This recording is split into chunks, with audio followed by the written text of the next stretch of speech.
Day may not be good, but there is something good in every day. Magandang araw, ako si Maloy Malibiran sa Lumbides para sa Pro Tips, partner mo sa inspiradong trabaho at negosyong umaasenso. Maaaring hindi ayon sa iyong mga plano ang nangyari sa isang araw. Maaaring may hindi magandang karanasan na nangyari sa iyong trabaho o negosyo. Pero hindi naman nangangahulugang ang araw na iyon ay ubod na ng palpak, hindi ba? If you choose to open your eyes, you will find something good in every day. Paano nga ba ito mangyayari? Hindi ka naman perpekto. Hindi naman perpekto ang araw o ang trabaho mo. Ang hamon ko sa iyo ngayon, find the good in every day. Narito ang aking 3 mungkahi. Una, be thankful for the highs and don't just focus on the lows of the day.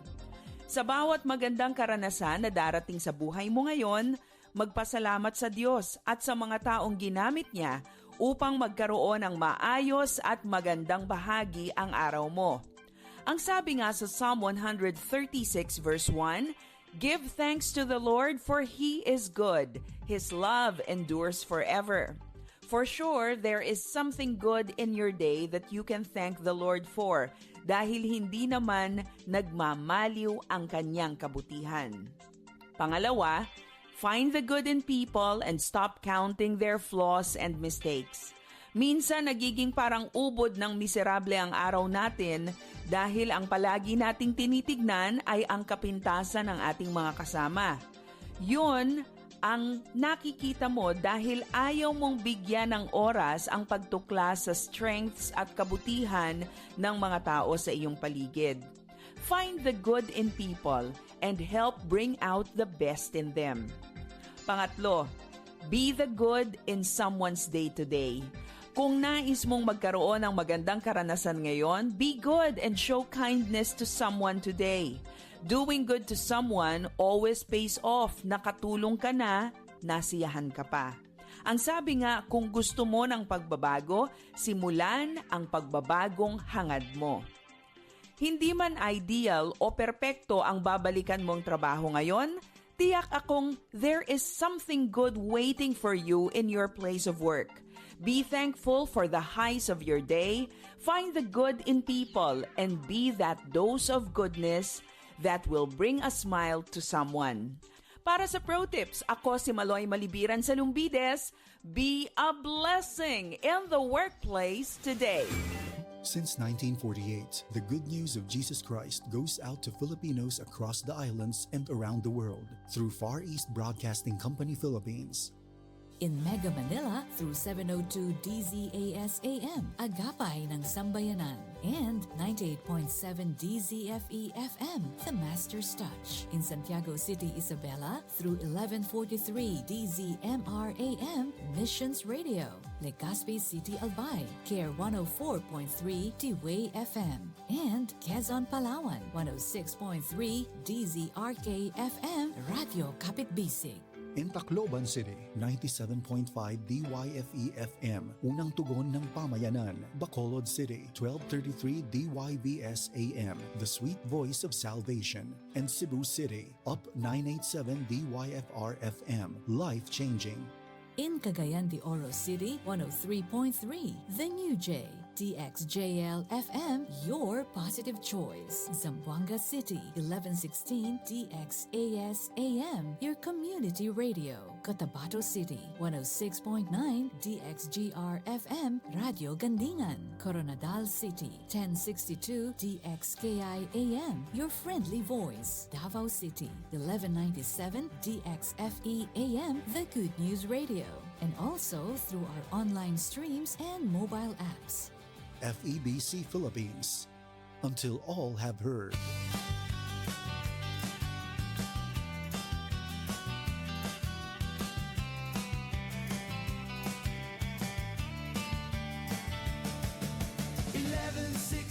DXAS, your community radio. Kasama sa araw-araw. Kakwentuhan, kagapay, kaibigan, kabarangay.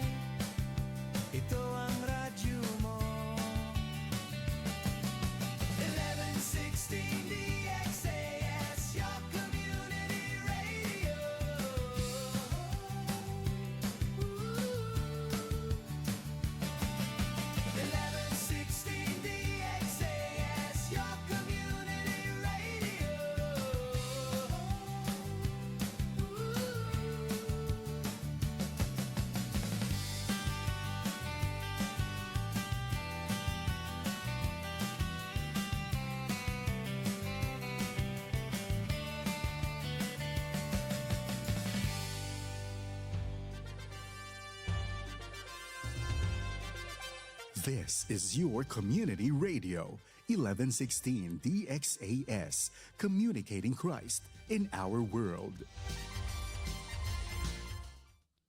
Ang oras sa buong Pilipinas, 5 minuto makalipas ang alas 7 ng umaga.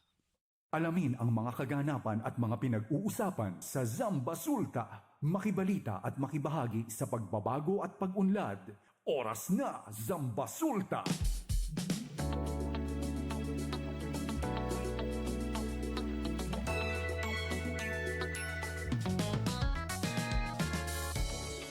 Isang magandang umaga, isang magandang araw sa lahat, no? Mapagpalang araw sa lahat na nakikinig dito sa ating programa sa 1116 DXAS, your community radio. Buenos dias, assalamualaikum warahmatullahi ta'ala wabarakatuh sa lahat ng ating mga tagapakinig dito sa siyudad de Zamboanga, no? Ng another wonderful, malamig na morning. At syempre dyan din sa Sulu, Basilan, Tawi-Tawi, Mapia-Mapita, sa ating mga kabarangay sa OP, Maguindanao, Palimbang, Sultan Kudarat.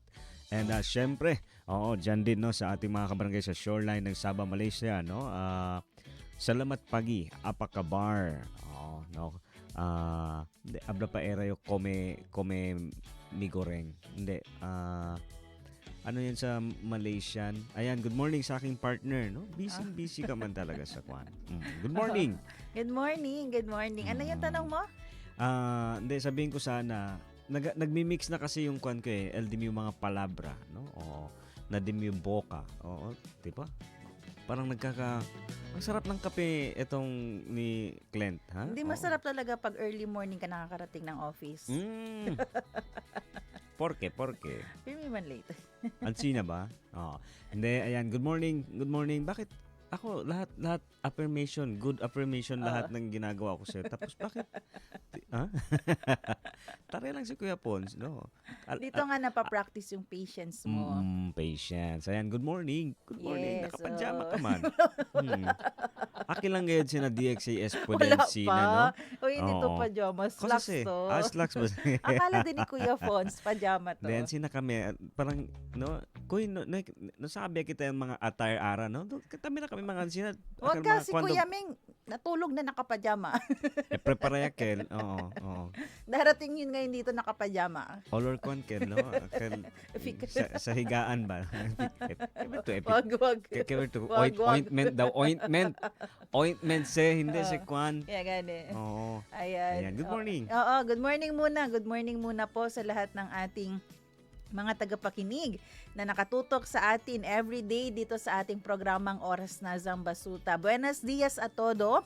Buenos dias, Ciudad de Zamboanga. ¿Qué tal ustedes? Tinata ba si Robin Prio daw? Prio ba? Oo, hindi, siguro dahil umalis kami ng 5:30, ng 5 oo. a.m. Pero ngayon try mo lumabas si Prio. Prio pa man. Prio. Oo. Manipis talaga yung balat, no? Hindi pa. Sino pa huya? Mahiyain pa. Ibig sabihin, mahiyain pa ako nito, Mahiyain no? ka pa Kasi niyan. hindi pa makapal ang aking Buenos dias po, balat. Parang hindi mo ako pinapakinggan sa mga sinasabi ko, Oo. Ay, hindi. One year na ba tayo magkasama dito sa program? Ay, hindi ko nga alam. Hindi ko binibilang. Parang feeling ko kasi ang galing-galing ko na sa... Wow! Next Pwede week, ka ang naman- salita natin, humility, humble. Parang tapos na tayo yan eh. Tapos na ba? Inuulit mo ba? Bakit mo inuulit? Good morning. Buenos dias a todo. Aquí na Ciudad de ayan. Zamboanga. ¿Qué tal ustedes? Na Limpapas, Talicomo. ¿Qué tal de ustedes, Barrio Ali? ¿Qué tal de ustedes, Barangay Kapitan? Kumusta pa ang mga kapitbahay nyo? Maayong buntag sa mga taga Zamboanga, Sibugay, Zamboanga del Sur at Zamboanga del Norte. Ayan. Good morning, good morning. Sa ating mga kapamilya, no, kaibigan, kapuso, ayan. Actually, sir, ang dami nating mga tagapakinig, no, na sabihin ko pa sana silencer. Hindi, nakikinig lang sila, no, kasi 'di ba, alam naman natin, no, yung flow ng trabaho, 'di ba? Yung galawan natin ngayon, sir. Medyo may nag-iba talaga, no? After talaga ng after 5 years, no, may nagbago talaga sa ruta or sa routine ng tao, no? Talagang makikita mo na hindi na, alam mo 'yun, no? yung pagte-text or yung pagko-call, minsan talagang nagiging last option na siya, no? Mhm. Ang unang option talaga ay anong ginawa mo kahapon? Tinawagan mo ba yung kwan o nag-chat ka sa kanya Nag-chat. doon sa tindahan? No? Tinan mo, 'di ba? Dapat unahin mo sana ang tawag, no? Hindi, tumatawag ako. Tumatawag ka. Mika Telebabal. Tapos nung kinausap ka na, Nung- pinabayaan mo hindi, naman. Gusto So, to. Hindi, gusto ko siya Ano man? kausapin. Okay. Sa phone. Oo. Hindi sumasagot. Tapos, Tapos, gusto niya sa chat. tinawagan ko Oo. sa messenger, sumagot. Oh, 'di ba? Sabi ko, ma'am, ba't hindi kayo? May Ba't kausap hindi siya. kayo matawagan sa phone? Sabi niya, ma'am, may kausap ako. Sabi ko, sige, unahin niyo na lang yan. Akal kwanto minuto to espera ko nila para makausap mo lang tapos binitawan mo lang din. Kasi gusto ko talaga sa phone. Sa to. Ay, nako, Lord. Ay, Hindi kasi inay. mas legit. Mm. Mas feeling ko legit sa phone. Kasi yun yung number na Ya gamit. abya lang era to Ka-transaction ko. Inopen mo na sana yung camera para makita mo siya. Ay, legit. Oo. Sarap ng kape. Good morning Tapos sa mga... na-realize ko, Mm. andun na, kausap ko na. Di ba? Binaba Oo. ko ba? Yun na nga. Hindi mabait ako. Sabi ko, sige ma'am, unahin mo na lang yan siya kausap. No, parang alam mo yung yung feeling na Thursday man ngayon, no, throwback tayo gano'n. Naalala ko tuloy. Ikaw na remember mo pa ba? Ang dami mong naaalala. Oo, ang dami ko naalala. Hindi yung una kang sinagot ng niligawan mo. Una kang sinagot, ako ang nanligaw. Oo. Hindi, kami ni Kuya Pons. Si Kuya Pons kausap ko eh. Andiyan ka pala. Hindi ako nanligaw. Oo. Hindi Wala ka akong niligawan. Wow, sana Ako all, ang no? nililigawan. Sumusunod sa galaw mo itong kwan na to. Alam mo, Ang sumusunod buhok. sa galaw? Oo. So, yung buhok. Gusto mo i-mention ko sa yung shampoo? Oo, hindi. Ay, naku, Alam mo yung Lord. feeling na ang tagal mo, no? Nag-effort ka. Ay, may nanliligaw pala sa atin, no? Oo, yung 'di ba, tapos biglang sabihin sa'yo ng nililigawan mo, okay na, sinasagot na kita. Mhm. Alam mo yung ang feeling namin, sir, hindi kayo makapaniwala. Parang totoo, talaga, di ba? Oo. Nandun na eh. Hindi, na-relate ko lang dun sa kwan mo. Huwag mo na agad bitawan yun. Huwag na paligwi-ligwi pa. Okay na yun. Oo. Mhm. Sino ang kausap mo? Kung kanbet ang kwento, parang kausap. Busy ako kay hello Ma'am Jaira. Hindi, kausap ko yung batang ako. Oo. Huwag mo lang bitawan. Kabay, break lang konti ko. No? Oo. Oh. Kaya pala malamig ang morning. Okay na. Pwede balita kita. Balita. Ano kita ng balita. Sige. Oh, eto po. Christmas countdown muna dito sa Okay. Akala kami ko, aki na di XAS ara dia de amon Christmas.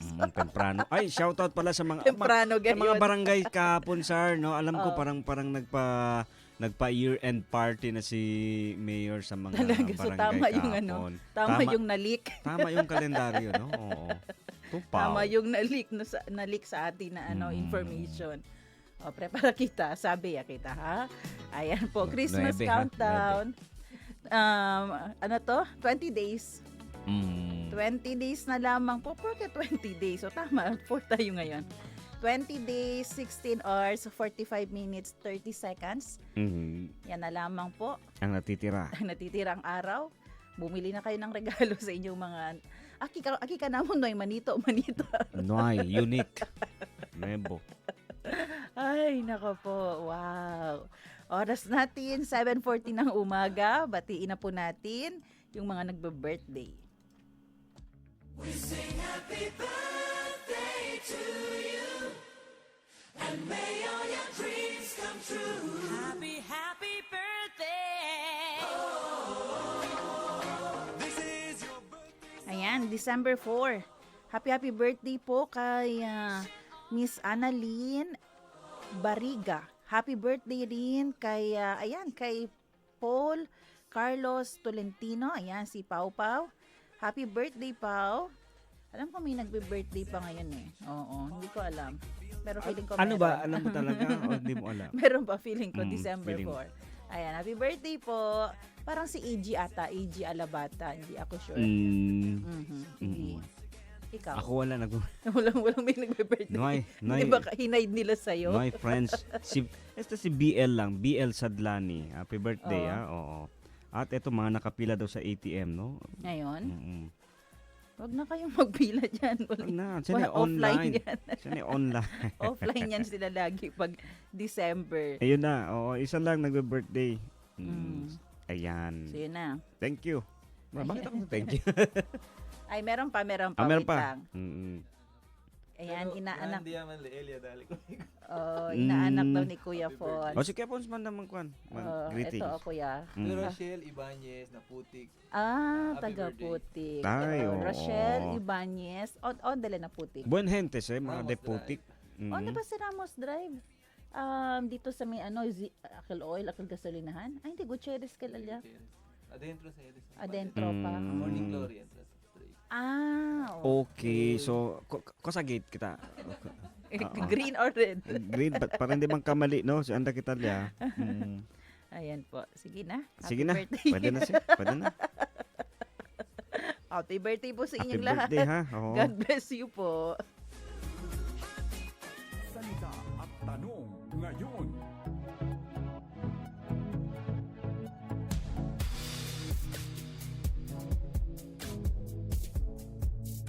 Para sa ating salita ngayong umaga, ito Bin, akmang-akma to kasi kahapon may nag-viral na interview ni Miss Karen Davila, The Farmer's Patience. Sa Filipino, ang pasensya ng magsasaka. Na Chavacano, El Pasencia del Sembrador. Sa Bisaya, ang pasensya sa mag-uuma. Mag-uuma. Mag-uuma. At sa Ilonggo, ang pasensya sang manguma. In Kasabar sin mag-uuma sa Tauso. Tanong po natin. Ayan. Hanapin ko po muna yung tanong. Hanapin mo ang tanong.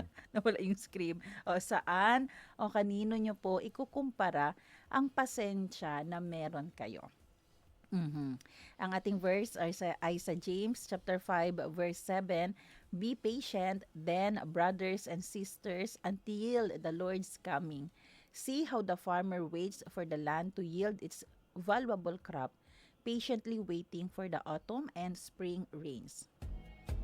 Santiago, Kabanata 5, Talatang 7, kaya nga mga kapatid, magtiyaga kayo hanggang sa pagdating ng Panginoon. Tingnan ninyo ang magsasaka, buong tiyaga niyang hinihintay ang mahalagang ani ng kanyang bukirin at inaabangan ang pagdating ng tag-ulan. Ayan. Kahapon, no, yun nga ang sinasabi ko sa iyo, B, nalaman natin, ito bang pineapple? Pineapple. Kasi kahapon nag 100 years yung isang company na kilalang kilala. May mga juice yan sila. Ginagamit natin yung pinya nila sa ating pagluluto. Si DM. Del Monte. Oo. Hindi. Akil ba? Oo. Lalim ng... Ano ba yan? Oo. Sige. Ayan. So, Tapos, tapos, nalaman natin, yung pinya palabin, hindi ka lisele akil abla kita ko mo ara kita syembra in 5 months 3 mga ganyan. Siya na yada yun bunga. 3 to 5 months? Hindi alam mo ilang buwan nilang hihintayin bago 1 talagang months. maharvest nila yung pinya. 1 year and 6 months. 18 months. Oo, 1 and a half, ha? Oo. So sa 18 months na yun, ang gagawin nila ay everyday aalagaan, i-check, titingnan ng mabuti yung bawat pinya na tinanim nila. Kasi pag hindi mo ginawa yun at hindi mo inalagaan, wala kang pasensya. Hindi mo alam after 18 months, di ba, keda sayang dituyo sakripisyo, keda sayang dituyo akel ta esperato, kung hindi ka nagpasensyang alagaan siya ng bantayan siya everyday. Kaya pala talaga grabe, kaya yung mga farmers natin talaga, no, inaangat natin ang ating mga magsasaka ngayon, ang ating mga farmers, paano yung pasensya nila para sa isang bunga na hinihintay nila, especially para sa isang pineapple. Sabi ko, wow, 18 months, so ibig sabihin nung first time ba nilang nagtanim, naghintay sila ng 1 year and 6 months, and then dapat siguro tuloy-tuloy, no, day 1 tanim, day 2 tanim, day 3 tanim, para the next 18 months, dire-diretso din yung pag-harvest nila. So, ganun kahaba yung pasensya nila. Ngayon, kung i-compare natin sa tao, kayo po, gaano kahaba ang pasensya ninyo? Mm. Ikaw, Bin. Ako, Bin, nawawala na talaga ako ng pasensya. Oo, no? Pansin nga namin, no? Pansin namin. Ayan. Parang hinay-hinay rin, nawawala na ng pasensya sa iyo ang opisina, no? si guard na lang talaga ang ano. Hindi. Oo. Oh. Hindi. Yun nga, sir, no? Alam mo, timely, no? Especially sa panahon natin ngayon, no? Etong season na to, di ba? Ang daming, yun nga, kahapon lang, no? Parang, saglit lang tayo pumasok sa isang malaking mall, no? Sir, ang dami na nating nakakita. Oo, ang dami na nating napupusuan, nagugustuhan, na hindi naman napagplanuhan. Pero alam mo yun, na nakayanan naman natin, no? Nakalabas tayo ng walang bit-bit. So yung pasensya mo doon kahapon, ano? Yun, na-test nga, sir, no? Na kumbaga parang hindi agad-agad ba, no? Hindi instant. Alam mo yun nga, dapat pinag-iisipan, dapat inaalagaan, no? Yung bang alam mo ngayon ko na-appreciate yung paalala dati, no? 7 times 7, no? 'Di ba? Yung forgiveness? Hindi, alam mo, hindi din sa forgiveness yun, kahit sa pagdedesisyon, no, sa isang araw dapat ganun yung dami or ganun yung time na ibibigay mo in every, 'di ba? So 7 times 7, ilan yun? 49. 49, no? So 49 hours. So ibig sabihin lampas ka ng isang araw, 'di ba? Sa kung kada oras iisipin mo yung desisyon, bibiling ko ba, hindi, bibiling ko ba, hindi, bibiling ko ba, hindi. Pero taduela di mi pies, no? So baka bibiling ko na yun. Hindi, pero yun nga, no? Ikaw naman, busy ka to. Sige. Ano yun? Mag-break tayo. Hindi, yun nga. Oo. Sige daw. Tama yun.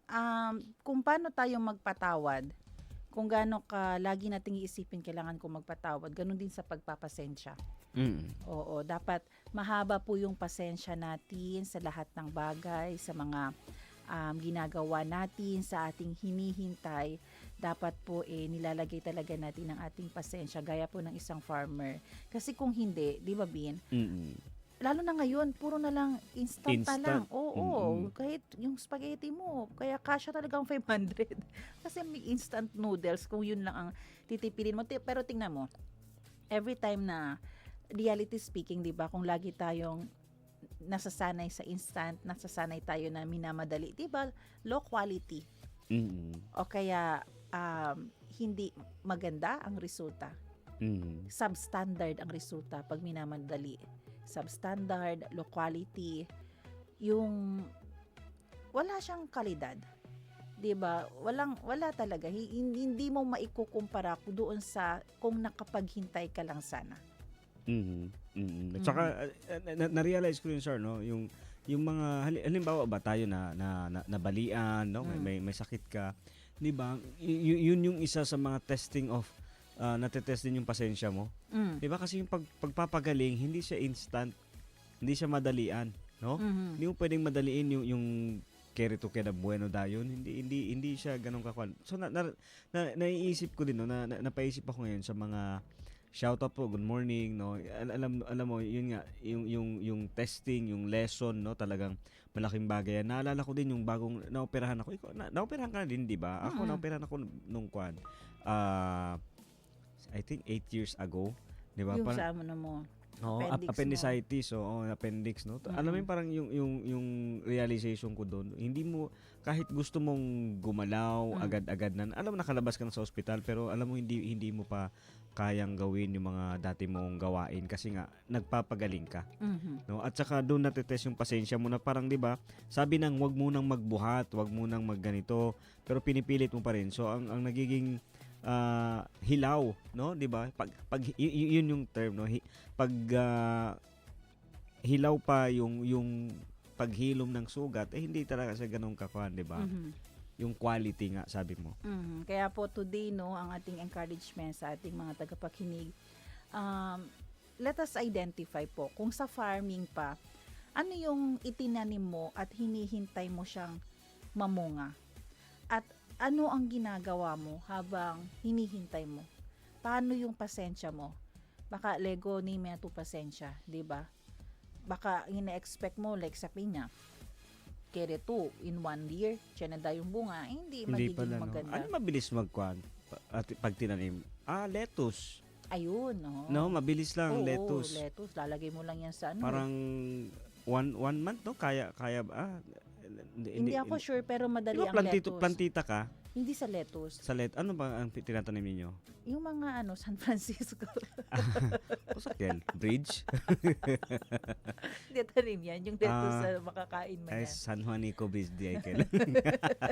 Hindi, ako naman, sir, alam mo, na-realize ko din, sa fisherman din, ganun din, no? Hindi pwede pagtapon mo agad. Oo. May pag-aalaga. So na-realize ko ngayon, magpi-fishing ako next year. So, yun po, identify Shoutout sa a mga seed.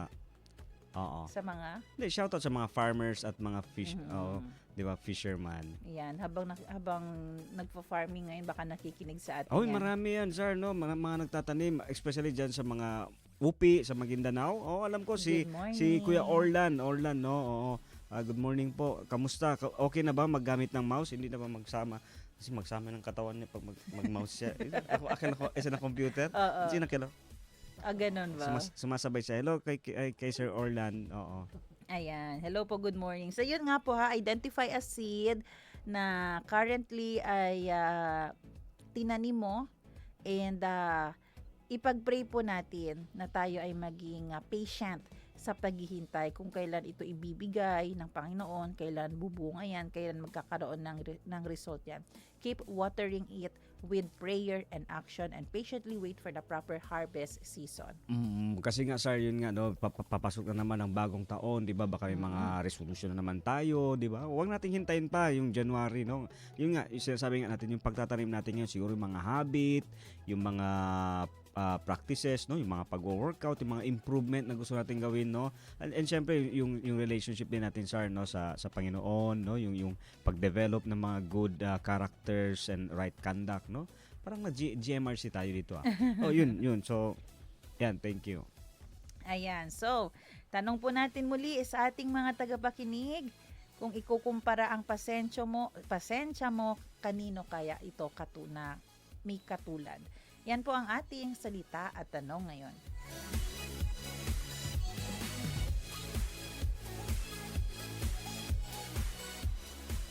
Mga gawang kabutihan para sa bayan. Marapat ipamalita yan. Mabati ang mabuti. Sa mga panahong tila sinusukuan ka na ng mundo, may mga taong biglang dumarating upang ipaalala na hindi kailanman naglalaho ang kabutihan sa puso po ng isang tao. Isang karaniwang biyahe lang sana para sa driver na si Ronnie Ramirez, ngunit nabigyan pa siya ng pagkakataon upang patunayan na buhay pa rin ang malasakit sa mga tao. Maulan na madaling araw noon nang sumulpot siya sa akala ng pasahero na si Francis Nicolas Sora na imposibleng sitwasyon. Pagod at nawawalan na rin ng pag-asa si Francis na may tatanggap pa ng kanilang booking dahil nga sa maulan na panahon at madilim pa ang paligid.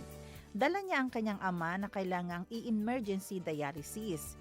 Si Ronnie ang nag-iisang tumanggap ng booking ng mag-ama. At hindi lang yon, dahil nag-offer na rin siya na samahan silang suyurin ang Bacoor at Las Piñas upang makahanap ng intensive care unit o ICU. At sa huli, nakarating din sila sa ICU matapos libutin ang halos 5 malalaking ospital. Lubos po ang naging pasasalamat ni Francis na kalaunan ay ibinahagi niya sa kanyang social media account. Kaagapay sa mundong mabilis umikot at puno ng hamon, huwag po tayong mapagod gumawa ng kabutihan. Hindi man natin agad makita ang kapalit, tiyak na si Lord ang magbabalik nito sa atin.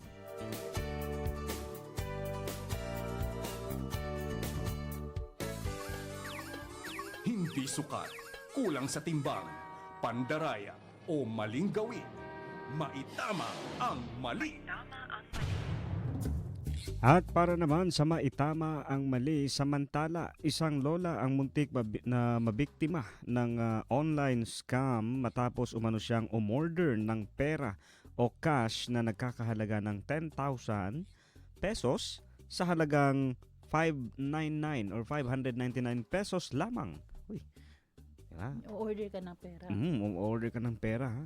Sumakto namang vlogger ang delivery rider na si John Chris Talantad na natuklasang wallet lamang ang laman ng parcel na i-deliver niya sana sa lola at wala itong kasamang kahit anong pera. Ipinaliwanag ng rider na walang ibinibentang pera online at posibleng na biktima ito ng scam. Pinayuhan niya ang lola na maging maingat at huwag basta-bastang pumindot ng mga nakikita sa internet. Upang hindi na maloko ang lola, mismong si Talantad ang nag-cancel ng order para hindi na ito masingil. Kaagapay, siguraduhing basahing mabuti ang produkto, ang seller at ang reviews bago mag-checkout. Iwasang pindutin ang anumang deal na tila too good to be true. Dahil sa panahon ngayon, ang isang maling click ay pwedeng mauwi sa malaking pagkakamali.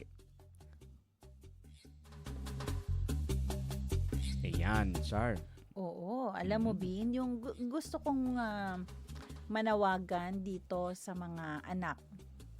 Alam mo kasi paano ba natin i-explain to? Maintindihan natin konti kapag hindi na-realize ni Lola na walang magbebenta online ng pera.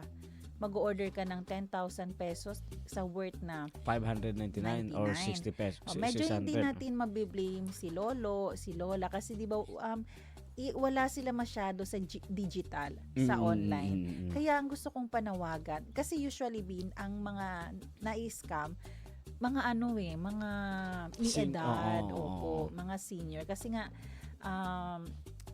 madali silang maniwala kasi akala nila doon. So ang panawagan ko dito doon sa mga anak na may lolo, may lola, may tatay na senior na na lagi nating gawa ng orientation.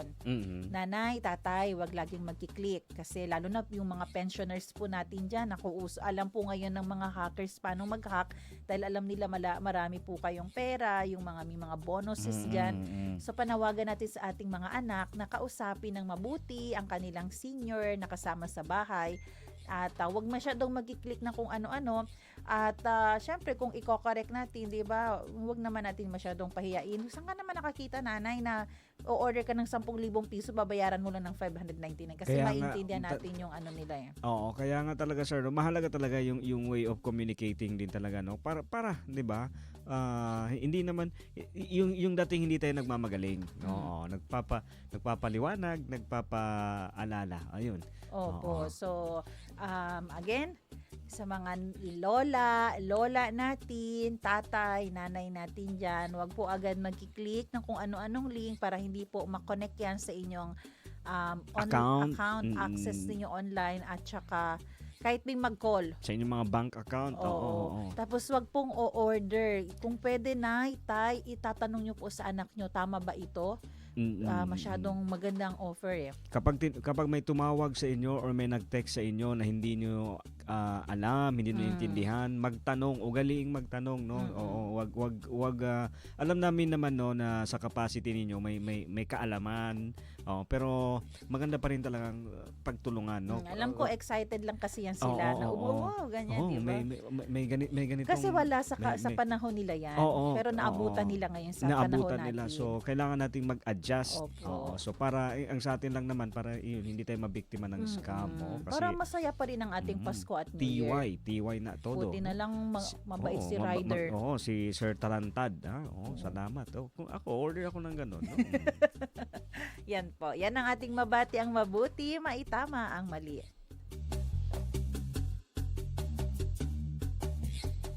Zambasulta Balita. Oras natin mga kaibigan, alas 7:35 na ng umaga. At para po sa ating mga balita, ito ay connected pa rin kahapon no, sa ating dinidiscuss tungkol nga sa nangyaring Ronda de Salud doon sa Zamboanga City Medical Center. Kahapon na pag-usapan po natin yung situation sa ER para mas maintindihan natin kung bakit punuan talaga doon. Again, ang bed capacity ay nasa 25 lang. ginawang 35 pero nasa 100 plus po talaga ngayon ang mga pasyente na sa loob. Napag-alaman din natin yung tungkol sa consignment pharmacy. Ano po yung consignment pharmacy? Lahat ng mga pasyente outpatient ng ZCMC ay pwedeng mag-avail ng libre doon sa kanilang consignment pharmacy na mga gamot, pero hihingi ka ng tulong sa mga MSS, ganyan. Pero yung good news pa, yung outsider, kahit kayo po ay pasyente ng ibang ospital, private man or public, pwede rin po kayong bumili. Yun lang, yung pinagkaiba mo sa outpatient, bibili ka, cash basis ikaw, kasi outsider ka. Pero, ang maganda dun ay mas murad talaga siya compare sa iba, kasi syempre, general, nagbi-bidding din yan Bidding din yan sila. So, talagang yung mga supplier nila, pababaan ng pagbenta ng gamot niyan. So, mura po ninyo mabibili yung gamot, branded, generic, pwede kayong mamili. Pag PWD ka pa, pag senior ka pa, pwede kang maka-discount. At pwede ka ding magtanong. Di ba? Oo. No? Pwede kang Oo. Pwede. Oo, kaya no, hindi, I mean sa mga nakikinig po sa atin, no, pwede niyong puntahan ng Zamboanga City Medical Center kasi may yun nga yung consignment pharmacy, no, so ay open for all. May ino-offer ang Zamboanga City Medical Center na pwede kayong bumili ng gamot basta may reseta ka. Basta may reseta. No, pag sinabi mong reseta, ito yung nagpa-check up ka, no, binigay ng doktor sa iyo. Legit, no, hindi siya sulat kamay lamang. Sulat kamay na. Sulat kamay. May kwan talaga na may signature ng doktor. Ayan po. So, yun po yung advantage. And this time naman po ito, alam niyo po ba na mas pinatibay po ng ZCMC ang kanilang kakayahan na magbigay po ng mas detalyado at tumpak na assessment o evaluation sa inyong sakit, gaya po ng inyong kidney o kaya tungkol po sa inyong heart, ang inyong organ function. At syempre, kung dati, 'di ba, sa mga CT scan din nakikita nila kung anong sakit, ito pong ang tinatawag na gamma camera, kaya po nilang ibigay, like for example, kung sasabihin dati ng doktor yung kidney mo hindi na nagpa-function, pero hindi alam kung left or right. Dito po sa gamma camera ng ZCMC na bagong equipment nila, kaya nang masuri dito, ma-evaluate kung alin dito ang talagang nagpa-function o hindi na. Therefore, during operation, mas akma, mas alam, at alam ng doktor kung anong gamot talaga ang mas pwedeng. Although alam naman, no, gusto natin i-clarify, walang problema. Pero ngayon, mas lumalalim na yung evaluation. Accuracy. Yes, yung galing mo dun. Yung accuracy ng ZCMC. Kasi nga, meron na silang itong tinatawag na scanner. Alam mo yung scanner, parang yung MRI lang din. Yung hihiga ka, may malaking bilog. Ang pinagkaiba lang dito sa gamma camera, hihiga po kayo, and then ang gagawin ay may ituturok sa inyo na radiation. So, pag naturok na sa inyo yung radiation na yun po ang babasahin ng machine. At makikita niya na ang heart mo, kung gaano ka, kumusta ito, ganon din ang kidney mo. Kahit yung mga may cancer sa buto, kayang-kaya niya na pong bigyan ng mas malalim na accuracy kung ano talaga ang totoong situation. So, ang ganda nito, good news ito sa atin kasi 'di ba, mas akma na talaga, mas maganda na talaga ang mas prescription. accurate. Mas accurate na talaga diba? yung ibibigay na evaluation. Sabi nga po, ayon po kay Dr. Elgie Gregorio na isang medical specialist to, ang pagdaragdag ng mga kagamitang tulad po ng gamma scanner ay nagbibigay daan sa mga doktor na makita yung physiologic at yung actual na function ng isang organ na mahalaga para mas epektibong mapagplanuhan po yung gamutan para sa ating mga pasyente. Paliwanag din ni Dr. Gregorio, habang ang CT scan ay nagbibigay ng detalyadong anatomical imaging tulad po ng sukat ng bato at kung may harang, ito ay sa kidney po ninyo. Ayan, may picture tayo, no? Na hindi yan yun. Yan yung yung picture na pinapakita pa lang natin ngayon. Yan yung room for heart operation. Yun din pala, Bin, buti napakita ni Kuya Fons. May pinapakita po tayo sa Facebook. Yan yung room na, alam mo ba, natuwa ako. Kasi ako heart patient ako. Parang this year, o last year ba, sabi ng ZCMC, meron na tayong pasyente na naoperahan sa puso. At pumunta dito yung team ng Philippine Heart Center para maoperahan yung pasyente yan. Next year, month of May, may isang pedya, bata po ang ooperahan. Ito, siya yung second patient na maoperahan. At ano yung case ng bata na yung congenital. Ibig sabihin, pinanganak siya na may sakit na siya sa puso. Nakakatuwa naman yun. Segue ko lang to kasi alam mo Bin, hirap na hirap kaming mga pasyente may sakit sa puso na wala tayong heart operation dito sa Zamboanga. Kasi i-imagine mo, pupunta kami ng Manila, iisipin namin saan kami titira doon. Yung pamasahe pa lang dati barko pa kami. Buti nga ngayon may eroplano na, mas mura. Pero iisipin pa namin kung saan kami kukuha ng pamasahe, papuntang Manila, saan kami titira, paano yung pagkain namin. At alam mo naman, pag nung time na yun, hindi naman ibig sabihin pupunta ka next week, the other week maoperahan ka kaagad. Hindi ganun. Kahit sa Philippine Heart Center, nasubukan ko talagang pumila. Magigising kami ng 3 a.m., babiyahin ng 4. 5 a.m., na yan kami punuan na, ha? Agawan na yan kami sa pwesto. Kung sino na unang nakapunta sa gate ng Philippine Heart Center, ikaw ang number 1. So kung number 2 ka, swerte ka. Pero na-entertain kami ng mga 7 a.m. pa, bibigyan kami ng numbering. Tapos makakaupo na kami, hihintayin na naman namin kailan darating ang doktor. So yung mga ganyang bagay, mahirap for a heart patient na mapagaling ang heart niya kasi nga sa Manila pa. Pero good news, kasi next month, may second patient na. At nangunguna dyan, syempre, ang aking doktor, Dr. Walid Amil, na siyang president ngayon ng Philippine Heart Association. Cardio ko yan. So, good news po yan. Ayan para po sa mga kidney, cancer patient, heart patient, mas pinapatibay, pinapalalim, mas ginagalingan ng ating ZCMC ang kanilang serbisyo para po sa ating mga pasyente. Zambasulta Balita. Eto sir, kaugnay pa rin doon sa ating balita. Itinampok sa ginanap na Ronda de Salud ng ZCMC o Zamboanga City Medical Center ang Central Black Tower 1, isang makabago, state-of-the-art at 5 palapag na pasilidad ng pampublikong ospital. Layunin ng proyektong ito na higit pang maiangat at mapahusay ang mga serbisyong pangkalusugan ng pampublikong ospital sa buong Region 9. Ang Central Black Tower 1 ay magsisilbing pangunahing sentro para sa iba't ibang serbisyo ng Zamboanga City Medical Center. Matatagpuan dito ang mga sumusunod na mahalagang unit. Pangunahing departamento, ito yung mga radiology, surgery at pediatrics. Ang pangalawa naman ang specialized centers. Dito naman yung mga cardiovascular services, pulmonary services, geriatric services at brain and spine services. Ang bagong pasilidad na ito ay inaasahang magpapalakas sa kapasidad ng ZCMC na magbigay ng mas mataas na antas ng specialized care sa publiko. Target na maging ganap na operational ang pasilidad sa susunod na taon, isang malaking hakbang tungo sa modernisasyon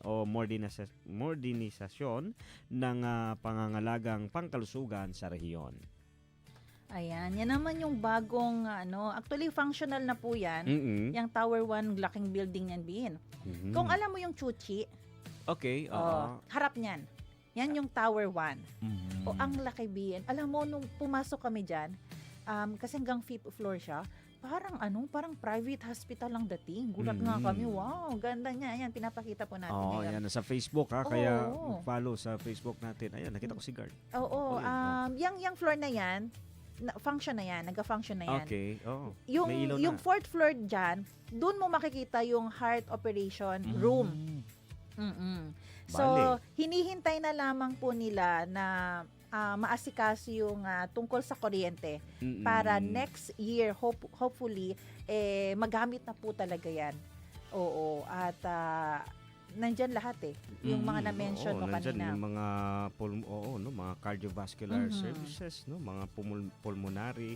Yan, dyan na rin yung mga sabihin ko pa sana Xerox, mga X-ray, no? Oo. Oo, at kung Xerox. titingnan mo siya, hindi mo akala in general to. Oo, Parang oo, 5 oo. talaga siya. So nag-i-improve din po ang ating malaki yung magkano may nakalimutan pondo, ko no? yung budget niya. Para siyang malapit na siya sa concern, no? PGH, di ba? PGH? Yung style ng building ba? Oo. Oo, pero siya, mas malapit siya yung sa ospital dito sa Putik.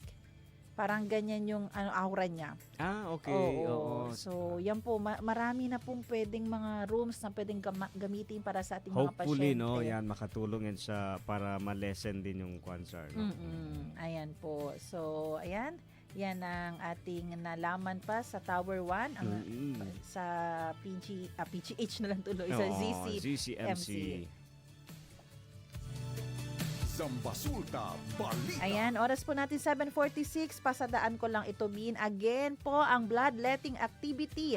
Sa mga gusto pong mag-donate ng dugo, ay bukas po ang Zamboanga Regional Medical Center bukas, December 5, para po sa kanilang blood donation activity from 8 a.m. to 2 p.m. ER Conference Room. Saan po ito? Ito po yung dating tinatawag na Mindanao Central Sanitarium, dyan sa may Barangay Pasobolong. At sino ang pwedeng mag-donate kung kayo po ay between 18 to 65 years old, pasok po kayo, basta may timbang po kayo ng 110 pounds or 50 kilograms and above. Kailangan po ay malusog kayo, nakapagpahinga ng mabuti at walang recent na sakit. Dapat normal din ang blood pressure at hindi po kayo nakapag-inom ng antibiotics for the last 24 hours at siguraduhin may dala po kayong valid ID. Pero kung kayo po ay nakaranas ng lagnat, ng ubo, sore throat at nakainom po kayo ng alcohol drinks within 24 hours starting today, ay hindi po muna kayo pwedeng mag-donate ng dugo. Sa mga buntis natin na nanay at sa mga nagpapadede pa, nagpapa-breastfeeding, hindi din po muna tayo pwede. Sa may mga tattoo, piercing, in the last 12 months po, wag muna tayong mag-donate. At doon sa mga kakabakuna lang o kaya kaka-opera lang po ninyo o kaya meron pong ginawa sa inyo na dental work, ay pass muna tayo. Yung eligibility po ay i-confirm din ng ating medical staff. So ano ang gagawing preparation? Eat a light, healthy meal, uminom po ng maraming tubig, umiwas muna sa mga fatty foods at matulog ng mabuti. Importante po na may enough na tulog po kayo. During donation, wag po kayong mag-alala. Ligtas po, naka-sterile at painless po ang procedure. Abutan po yan ang procedure ng 30 to 45 minutes. And then, papagpahingahin kayo for 15 minutes at eto po, kung kayo ay nakapag-donate na po ng dugo within 3 months, I think hindi pa muna pwede. Kasi sabi dito, every 3 months, ang donation frequency for men. For women, 4 months po. Okay? Be our hero, donate blood, save lives. Tomorrow po yan sa ZRMC, Barangay Pasobolong, 8 a.m. to 2 p.m. Diretso sa ER Conference Room. Oras natin mga kaibigan, 7:49 ng umaga. At yan po ang ating mga balita para sa araw na ito. Magbe-break po tayo sandali. Pero wag po kayong bibitaw sa ating pagbabalik, ay makasama po natin ang mga kabataan na may ginagawa sa ating community. Sino nga ba itong Jóvenes Alianza de Zamboanga? Kami po, ang inyong mga lingkod, Sara May Tulabing. At ang inyong kabarangay, Robin Soling. Magbabalik ang oras na Zambasulta dito lang sa 1116 DXAS Radyo Komunidad.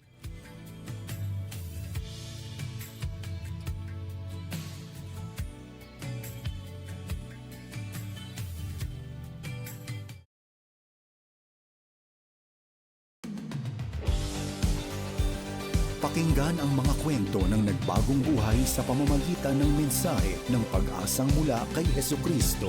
On air, online, at on the ground.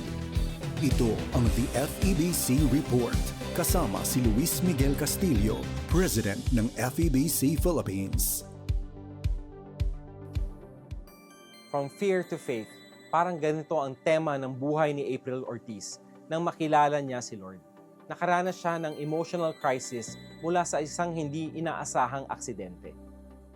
After the car accident, it was a traumatic event for me. I didn't sleep too well. I want to get off the cab. And then that taxi driver was listening to your station, sir. And I praise God because that word of that radio station, your radio station said, fear comes from the enemy. That fear is not from God. Up 987 DYFR-FM ang station na napakinggan ni April sa Cebu City. Na-encourage siya ng message na i-focus ang paningin kay Jesus at magtiwala sa Diyos na nagbigay sa kanya ng second chance in life. I think the hardest part for me, sir, was knowing that I'm alone because my husband is not there. I'm going to be the ones going to drive the car. And knowing that you are alone and that no one is there to help you navigate through life and your emotion, that's for me is quite hard. And that's how the Word of God helped me and build my faith. May pinagdadaanan si April sa kanyang marriage during this time. Naging malaking comfort sa kanya ang encouragement mula sa church at fellow believers. I praise God because little by little He was sending me warning, and He was actually building and He's aligning people. And one of the community is also your radio station and also the church. And it actually helped me to be deeply rooted in the Word of God and really to help me in terms of my emotion of really not feeling alone. I think it was DJ Zar mentioned that the Christian life is not meant to be lived alone. It has to be lived in a community. And then accountability is very important, in which something that I forgot, and I think that is one important factor as a Christian that we should always remember. Well, thank you for sharing that. You've mentioned foundational things, being biblically rooted, being in a community, being amongst peers or friends or others who are going through the same thing. But I think the anchoring is really important. The anchoring is anchored on God. And I think the tremendous sacrifices that we go through allows God to mold us in these trying times. And when people hear the message, they should really be part of a community. And the best community is to be part of the body of Christ. So I think your example is an encouragement. Your station actually helped me to find joy, happiness, and to find God again. I'm doing quite well with the help of God. That's one thing that I can say. I'm not where I used to be, praise God. Gaya ni April, maraming tao ang nakaka-experience ng kalungkutan at isolation, kahit pa sa urban areas. Bahagi ng mission natin sa FEBC na i-connect ang mga tao sa gospel-believing communities kung saan maririnig nila ang salita ng Diyos, makakatanggap ng pastoral care at mararanasan ang pag-ibig ng Diyos mula sa congregation. Sabi pa ni April, marami sa nasasakyan niyang taxi sa Metro Cebu ang naka-tune in sa Up 987. Grateful siya dahil nare-reach out ng good news ang mga taong maaaring walang chance na makarinig nito. Payo ng Ephesians 4:15-16, sa halip sa pamamagitan ng pagsasalita ng katotohanan sa diwa ng pag-ibig, tayo'y dapat maging lubos na katulad ni Kristo na siyang ulo nating lahat. Sa pamamagitan niya, ang buong katawan ay pinag-uugnay-ugnay ng mga kasukasuan na mula rin sa Kanya. At kung maayos na gumaganap ng tungkulin ng bawat bahagi, lumalaki ang katawan at pinapatatag nito ang sarili sa pamamagitan ng pag-ibig. We'd love to hear how God has used our broadcasts to encourage you and nurture your connection to a church family. I-message kami sa info@febc.ph. To support FEBC's gospel broadcast and bring hope to more people, please visit febc.ph/give. Hanggang sa susunod, ako si Luis Miguel Castillo para sa The FEBC Report. Take care and abide in Christ.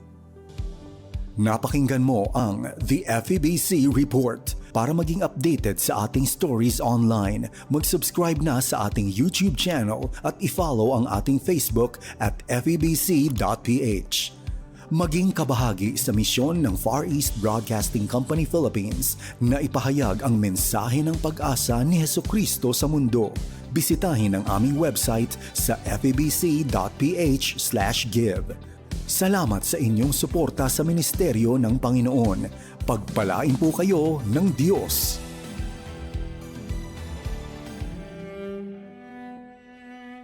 Sa dami ng naging challenges ngayong taon, parang ang hirap humakbang sa bawat araw. Palaging may tanong, kakayanin ko ba to? Pero alam mo, napakaganda ng message ng Diyos para sa atin. Huwag kang matakot. Paulit-ulit itong sinasabi sa Bible. Nang dumating ang anghel kay Maria, huwag kang matakot. Nang ipahayag sa mga pastol ang kapanganakan ni Jesus, huwag kayong matakot. At hanggang ngayon, ito pa rin ang sinasabi ng Diyos sa iyo at sa akin. Alin? Yung wag matakot? Madaling sabihin pero mahirap gawin. Lalo na sa panahon ngayon. Ako rin, ang dami kong takot. Gaya mo, maraming kinatatakutan. Takot sa bukas, takot mawalan ng trabaho, takot magkasakit, takot maiwan. Takot na hindi gumaling. Parang yung araw, kakambal niya ay pangamba.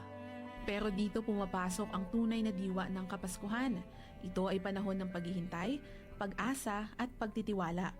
Oo, magsisimula sa takot, pero dito kikilos ang Diyos. Ito ang panahon na inaanyayahan tayo ng Diyos na huminga, tumigil sandali at alalahanin kasama natin siya. Ang kapanganakan ni Jesus ay sagot ng Diyos sa ating mga takot. Ang pangalan niya ay Emmanuel. Pinanganak sa simpleng sabsaban, walang karangyaan, walang kapangyarihan, walang-wala sa buhay. Ngunit dala niya ang pinakamalaking biyaya, ang katiyakang hindi tayo nag-iisa. Sinabi ni Jesus, "Ako ang ilaw ng sanlibutan. Sino mang sumunod sa akin ay hindi lalakad sa kadiliman." Kaya kapag nakakaramdam ka ng takot, alalahanin mong may liwanag sa gitna ng dilim. At ang liwanag na iyon ay si Kristo mismo. Ano ang mga takot na gusto mong isuko sa Diyos? Takot bang magkulang? Takot bang masaktan? Takot bang mabigo? Sa bawat takot, ang Diyos may sagot. Anak, huwag kang matakot. Ako ang iyong Diyos. Ako ang iyong lakas. Ako ang iyong pag-asa. At umasa kang hindi ka nag-iisa. Ngayong Kapaskuhan, huwag lamang dekorasyon, bagong gamit, bagong gadget, bagong damit, regalo o magarbong kainan ang paghandaan. Higit sa lahat, ang puso natin ang dapat na ilaan. Yung puso na kayang magsabi, Panginoon, kahit hindi ko pa alam ang mga susunod kong hakbang, magtitiwala ako sa iyo. Kaya, huwag kang matakot. Si Kristo ay narito, kahapon, ngayon, at magpakailanman. Hatid ng Pasko ang pag-ibig at pag-asang laan ni Kristo para sa mundo. Si Kristo ang Panginoon, boses ng pag-asa, ilaw sa bawat puso. Ito ang mga himpilan ng Far East Broadcasting Company. What's with all this commotion? I haven't been able to sleep all night. This is a very special night. Yeah, well, I'm hungry. Is that kid going to be in the manger long? That's not just any kid. That's the wonderful counselor, the mighty God, everlasting Father, the Prince of Peace. Are you pulling my tail? Hey, he's the King of A Kings. king would be born in a palace, not in my manger. I'm hungry. You're always thinking about food. I'm a cow. It's what I do. Well, you keep eating like that all the time and you'll be a steak. You should show more reverence for this child. What are you thinking? People are going to worship this kid? Like songs are going to be sung about him? Or the best-selling book in history will be written about him? And what? Thousands of years from now, people's lives will be changed because of this baby? You think people are going to base their whole calendar system on this baby's birth right here in our stable tonight? It could happen. Another message from Lifeline Productions, the comic strip of radio at lifelinepro.com. Uy, Mare, di ka maniniwala. Naalala mo si Aling Maria? Yung kapitbahay natin? Yung nakatrabaho sa Saudi? Oo, kumusta na siya? Wala na akong balita sa kanya eh. Naku, kakauwi lang niya last week. Tapos sabi niya, may kilala siyang recruiter. Sabi pa nga niya, kung gusto daw nating mag-abroad, pwede niya tayong tulungan. Mabilis makakaalis, walang poproblemahin, at maaahon natin sa kahirapan ang pamilya natin. Talaga ba? Pangarap ko talagang kumita ng dollars para sa pamilya ko eh. Sigurado kang matutulungan tayo nitong recruiter ha? Sigurado yan. Binigay na ni Aling Maria sa akin ang contact number ni Madam. Siya yung recruiter. Okay talaga to si Madam kasi mabait daw at maraming koneksyon sa Saudi at Dubai. Sandali lang. Pag-isipan natin itong mabuti. Nasabi ba ni Aling Maria ang detalye ng trabaho, kontrata at mga babayaran bago aalis? Alam niyo naman, maraming mga illegal recruiter. Baka, imbis na magandang buhay para sa pamilya, ay trahedya ang maging bunga nito. Ang nega mo naman! Sure ako dito! Okay na to! Wait lang. Huwag makontento sa okay na to, lalo na kung tungkol sa pagtatrabaho abroad.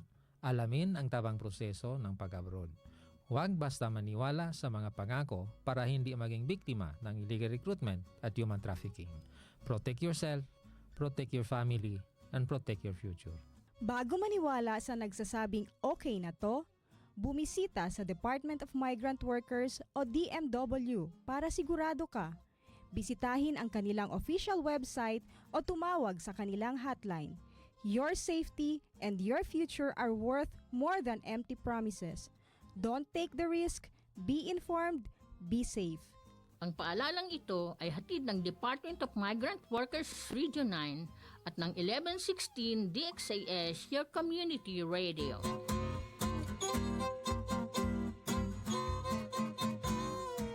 Simula pa noong 1948, lubos na naibabahagi ang mabuting balita ni Hesukristo sa mga Pilipino sa ating bayan at maging sa mga nasa ibang bansa tungo sa Far East Broadcasting Company Philippines. FEBC Philippines, hanggang marinig ng lahat. Oras na, Zambasulta! At nagbabalik ang oras na Zambasulta. Kayo pa rin po ay nakikinig sa 1116 DXAS, your community radio. Muli ako po si Sarah May Tulabing. Ang DXAS ay isa sa mga himpilan ng Far East Broadcasting Company at kasapi sa kapisanan ng mga broadcaster ng Pilipinas. Ang FEBC ay isang non-profit, non-commercial at donor-based radio station. At dahil po sa katapatan ng ating Diyos at sa inyong partnership, tayo po ay nagpapatuloy sa paghahatid ng mabuting balita ni Kristo. Inaanyayahan po namin kayong maging bahagi ng ating radio ministry. Pwede nyo pong iscan ang ating QR code o kaya po ay mag-deposit sa ating bank accounts para sa inyong donasyon. At para ma-acknowledge namin ang inyong donation ay magpadala po kayo ng mensahe sa amin. Muli, maraming salamat sa inyong partnership at God bless.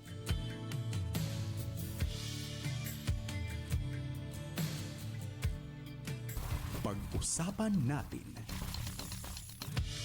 Ngayong unang Huwebes para po sa buwan ng Disyembre ay muli po nating makasama itong mga partner group or organization ng ALTEC, ng Ateneo de Zamboanga. At tayo po ay nagagalak dahil another organization po ang makasama natin. Sila po ay kilala sa pangalang Jovenes Alianza de Zamboanga.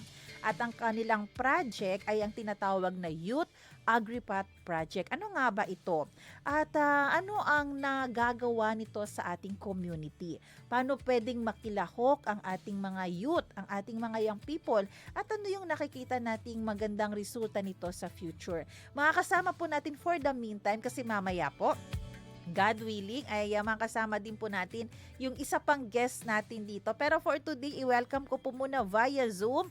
Live na live ang kanilang VP External Affairs, Sir Sean Gareth Luna. Sir, good morning.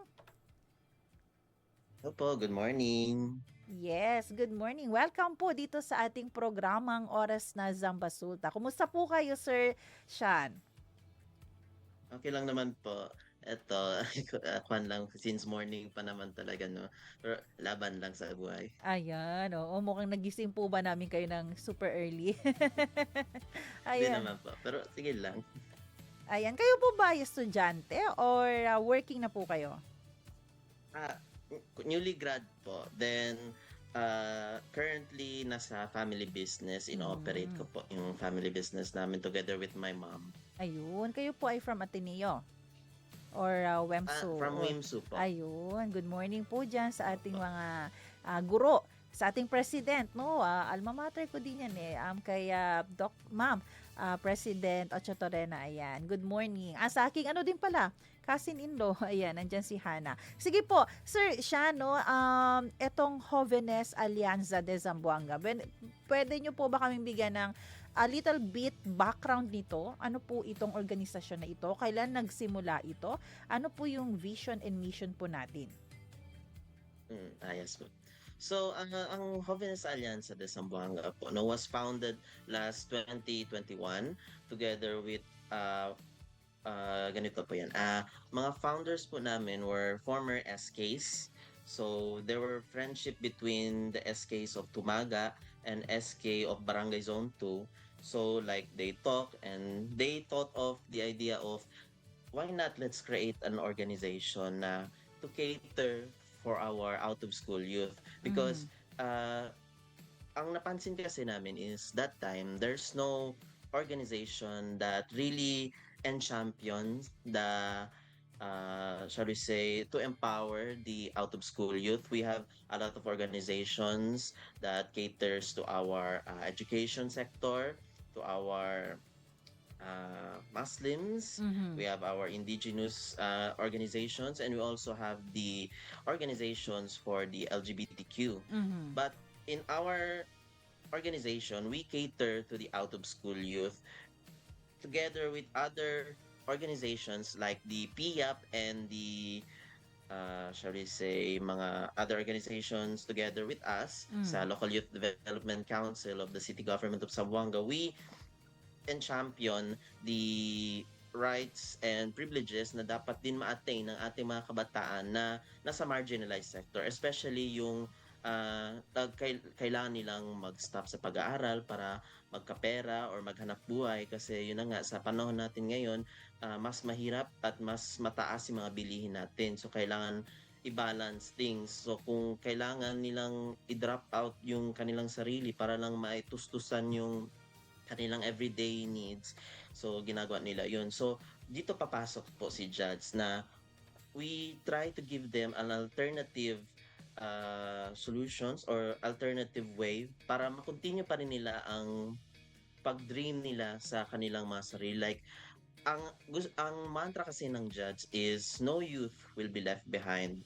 So, dapat lahat tayo umasenso, dapat lahat tayo makarating sa ating gustong paroroonan, na wala dapat ma-left behind sa atin sa panahon, sa panahong ito.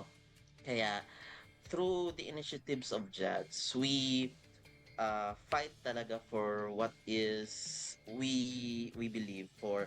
So, we are happy na ang nasa Kongreso na ang ating bill, which is the Magna Carta for the out-of-school youth, kung saan nilalaban ito at nilalabi ito ng ating mga senador at ating kongresista na si Sir Cheljok, no? Isa siya sa mga sabihin natin, ano ba tawag dito, authors ng ating bill. So, galak kami na finally meron ng legislative action para sa ating mga out-of-school youth, kasi matagal na din talaga silang nadedehado, both in education and in their opportunities for either labor or sa kanilang gustong ma-achieve, like for example din also pagnenegosyo din. Ganun po.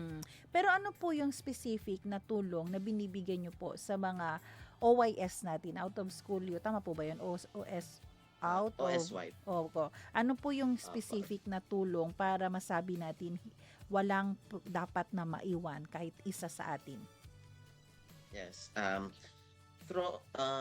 Ngayon po at the moment, wala po tayo funder kasi yung last funder po natin was the USAID through their initiatives. Nakapag gawa tayo ng mga projects, like for example, we have the project of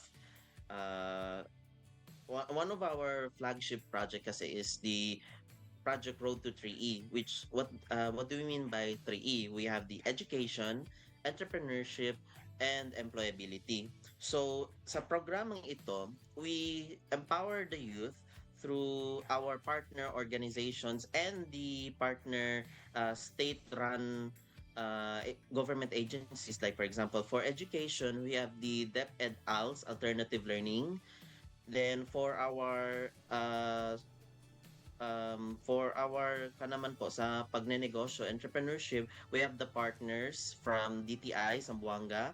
And then for our employability, we have our partners from the Zamboanga City Public Employment Office, Public Employment Service Office, and also from DOLE itself.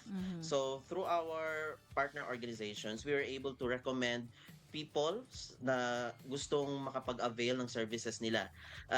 Like for our project Road to 3, we were able to align youth na gustong ulit makapag-aral, gusto nila kasing matapos yung pag-aaral nila. So we try to align them through our partner through the DepEd ALS if ever na hindi pa sila nakapagtapos ng elementary or high school or senior high. Then kung gusto nilang like college na po, we also align them through our partners sa ating tertiary education partners. So then kung gusto din nila makapagtrabaho, we align them with DOLE and to PESO na eto gawin niyo ganito ganyan. Then before we try to give them an opportunity, we also teach them how to become a better person. Like for example, 'di ba, sa saying natin, you don't give a fish to the person, you teach them how to fish, so they can fish it for themselves. So ang isa sa mga programs namin is we teach the youth how to make mga shall we say resume, curriculum vitae para like with their own kind of sabihin natin way, they can apply their learnings sa pag-apply ng trabaho at paghanap ng trabaho, ganyan. So, meron na tayong, I think, mga andyan sa 50 na nakapag-avail na ng services through PESO and sa DOLE, ganyan. Then, through our partners din sa DTI, meron na din tayo mga na-push na mga products through partnership with them. And meron din tayo partnership with the Department of Agriculture, which is we going to talk about later po sa ating program, which is yun nga po yung Youth AgriPath project. Speaking of pala, no, andito na po, kasi gusto ko na pong itanong ito. Andito na, kasama na natin via Zoom si Sir Ax C. Calbit. Hello po sir, good morning po sa inyo. Ayan. Live na po tayo ngayon. Good morning po, ma'am. Oo, welcome po. No, si Sir Axie, siya po yung Assistant Treasurer ng Jóvenes Alianza de Zamboanga. Sir, ano po itong Youth AgriPath project? Para kay Sir Axie. Ayan, baka hindi niya tayo naririnig. Hello? Ayan, hello sir. Ayan, naririnig niyo po ba kami? Wala?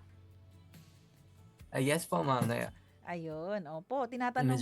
Medyo choppy. Medyo choppy. Ayan po, pero ayan po, hopefully ma-pick up nyo po ito. Tinatanong ko po, ano po itong Youth AgriPath project na meron po ang inyong organization? Okay, ang AgriPath po, it is a one-day training designed to teach young participants how to start urban farming projects using unused or recyclable materials found in their home. The training will also focus on cultivating plants in small spaces, promoting sustainable farming practices, and developing, of course, entrepreneurial skills. The ultimate goal naman po ng AgriPath is to help youth develop an entrepreneurial mindset, equipping them with the knowledge and skills to generate income by utilizing available resources. Kumbaga, they don't need to find other resources. Kumbaga, gagamitin na lang nila kung ano ang meron sila. So, in order to generate income, of course, and also through this program po, no, participants will learn how to create home-based urban gardens and explore how they can turn these viable business opportunities. So, yung objectives naman po ng project na to is again promote urban gardening and agricultural entrepreneurship among youth and OSY, since one of the main target naman po ng Jóvenes Alianza de Zamboanga are the youth and of course are out of school youth. It will also help participants learn how to start small-scale farming businesses using recycled materials, encourage sustainability through repurposing waste materials in urban farming, as well as equipping youth with basic entrepreneurial skills, including marketing and selling their produce. Pero ito po Yun po, ba, ma'am. So, pero ito po ba nagawa na po natin? Kailan po natin ito nagawa na po?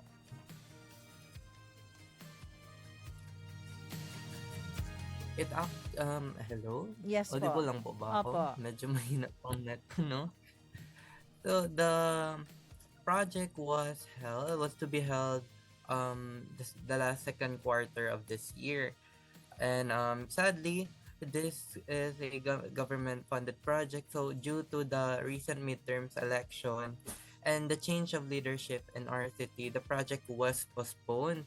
But this coming Friday, His Honor, the City Mayor, Honorable Kimer Adan Olaso, called a meeting of all representatives to the local Youth Development Council, where we, the judge, is seated as the chairperson of the Committee on Economic Empowerment. Hopefully po, no, may update regarding sa project na to. So, hindi pa po siya na push through talaga. So, we are hoping it will soon be updated po.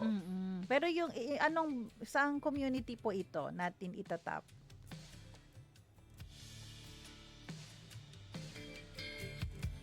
Ayan, siguro. I firmly believe po from dun po sa Malagutay, to be precise po, the project will be implemented dun po sa May Campo Vida, if I'm not mistaken, Kuya Garrett. Yes.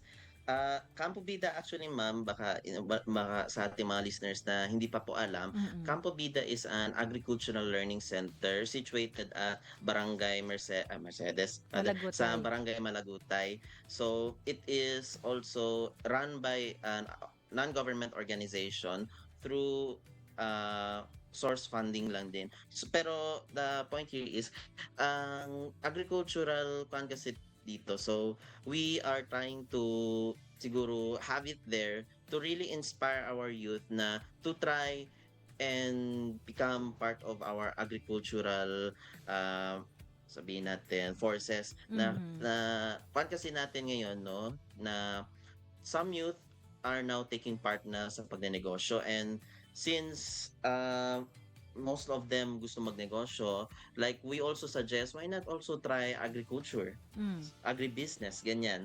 So, this also will strengthen our food security for our country, not just our city. So, with this kind of initiatives, we hope that youth of the future could also take up interest in agribusiness. Yeah. Sige po. Ano po kaya yung mga needs po ninyo na ano po yung mga support naman na kailangan po ninyo para po maging mas planado, mas maging successful at mas matulungan po natin ang ating mga kabataan.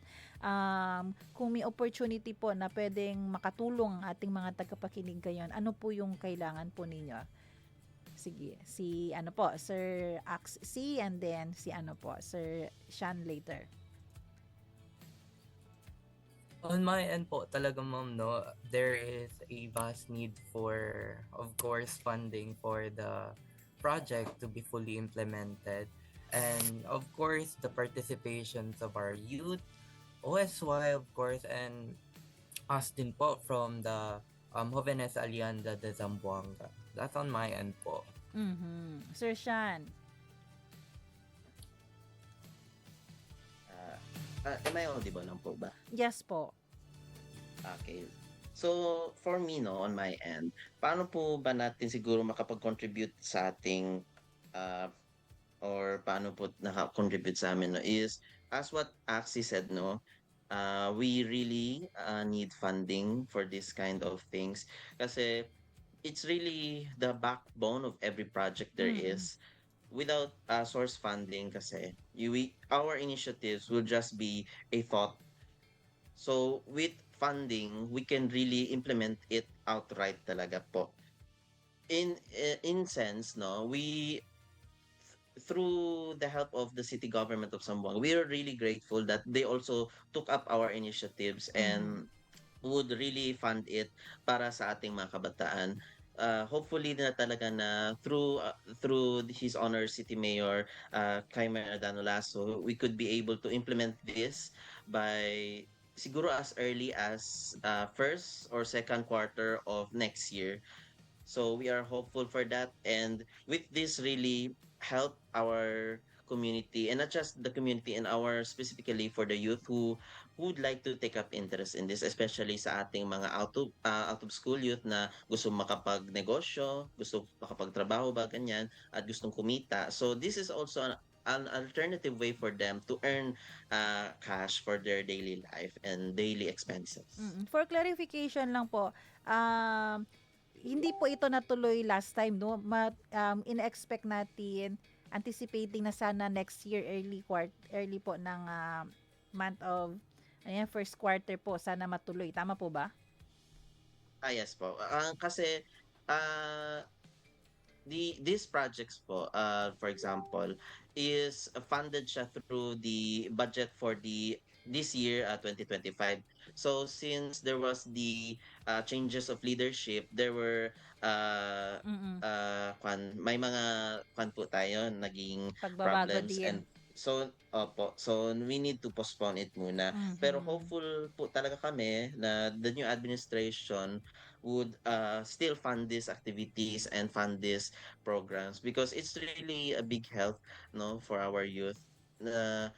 They could have another sabihin na po natin, they could have another chance and have their faith na we can still do something for ourselves even though hindi pa kami nakapagtapos ng pag-aaral, ganyan. There's also another opportunity, because no, to empower the youth is also to give them an opportunity to grow. Ganyan. Totoo po yan. Agree po ako dyan, no? Dahil hindi ibig sabihin hindi tayo ngayon nakapag-continue sa ating pag-aaral, wala na tayong pwedeng gawin. Dapat nga mas may gawin po tayo para mas maging maganda ang ating future. Sir Axie, ano pong inyong panawagan sa ating mga tagapakinig, sa ating mga youth, at sa ating mga gustong mag-support?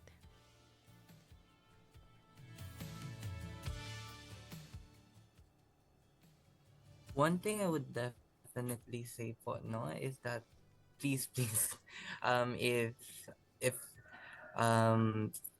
it would spark hope inside our heart to help, please please support us in our endeavors po in helping not only the youth but also our OSY or the out of school youth.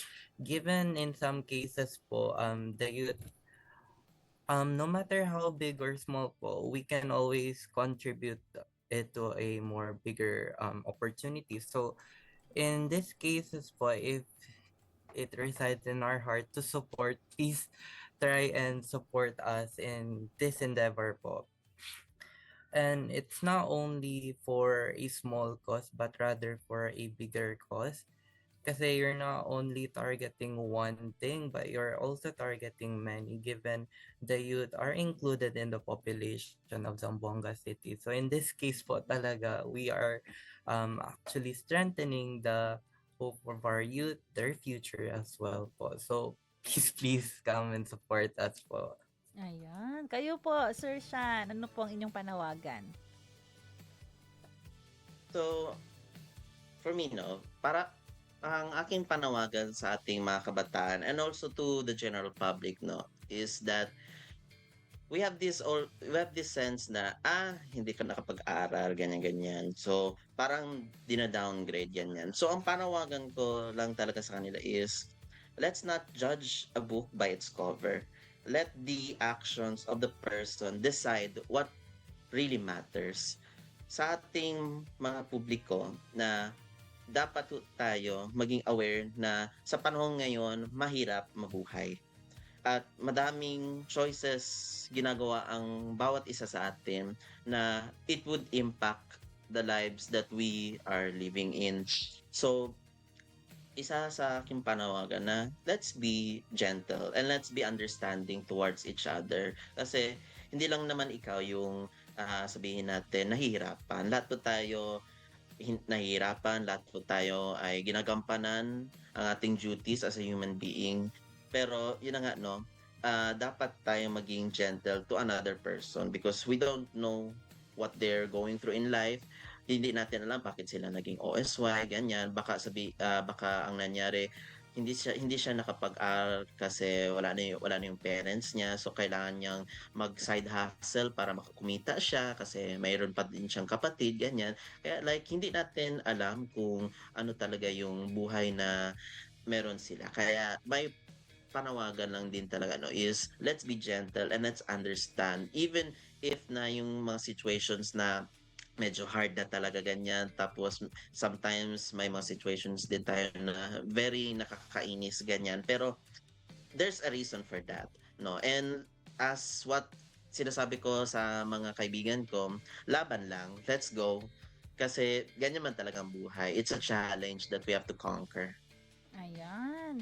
Nako, na-touch naman po ako doon. Alam niyo po, totoo po yan. Hindi lahat ng mga out of school youth, choice po nila ang hindi makapag-continue na makapag-aral po. Alam niyo po, may mga struggle po yan. May mga burden niya sila. Yung iba dyan, mga sacrifices po ang ginagawa nila. Bakit hindi po sila nag-aaral?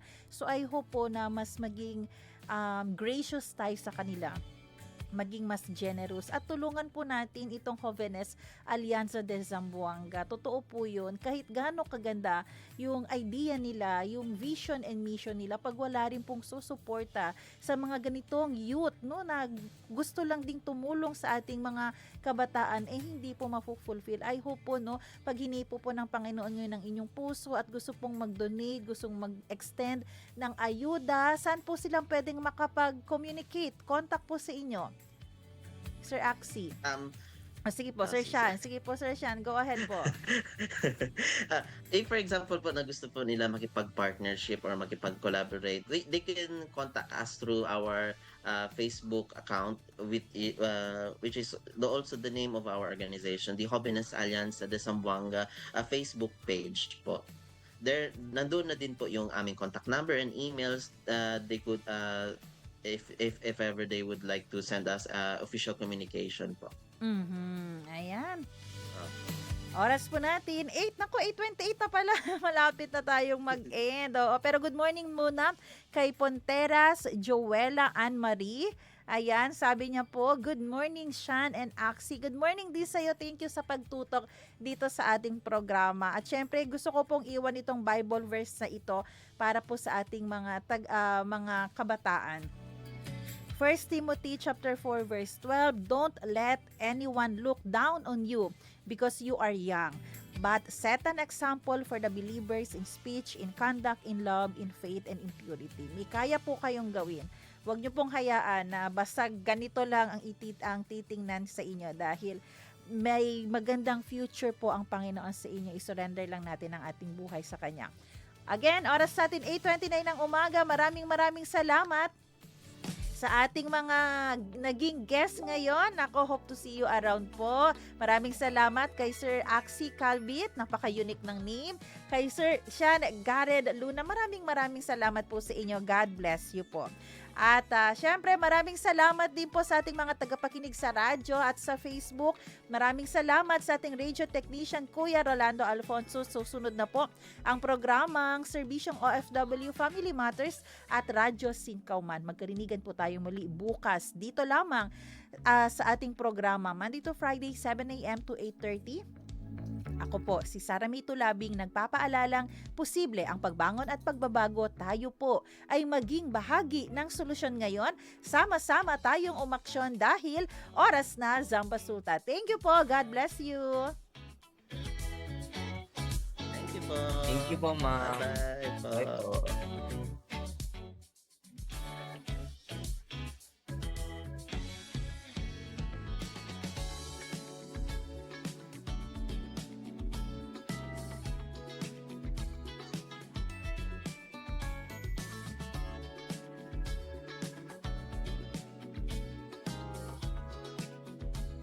Inyong napakinggan ang programang Oras na Zambasulta. Para sa mga komento, mensahe o suhestyon, tumawag o mag-text sa 0916-296-6625 o sa 0998-844-1410. 1116 DXAS, your community radio. Kasama sa